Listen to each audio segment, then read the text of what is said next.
ଏ ଅନୁ ଦୁଃଖର ହାଟରୁ ସୁଖର ସଉଦା ଟିକେ କିଣିବା ପାଇଁ ଯେତେବେଳେ ପଥହୀନ ବାଟୋଇଟା ଯାଉଥିଲା ଠିକ୍ ସେତିକି ବେଳେ ତାକୁ ଥକା ଲାଗିଲା। ଆଉ ସେ ଥକା ମେଟେଇବା ପାଇଁ ବିଶ୍ୱାସର ବରଗଛ ଛାଇ ତଳେ ଟିକେ ବସି ପଡ଼ିଲା। ତୋତେ ଥକା ମାରିବ ପୁଣି ଆଗକୁ ଯିବ। ଠିକ୍ ସେତିକି ବେଳେ କ'ଣ ହେଲା ଜାଣିଛ?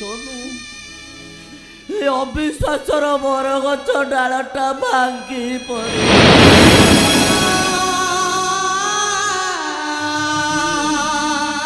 ବିଚରା ବାଟୋଇଟା ବହୁତ ଜୋରରେ କାନ୍ଦିଲା। ବଞ୍ଚାଅ, ମତେ ବଞ୍ଚାଅ।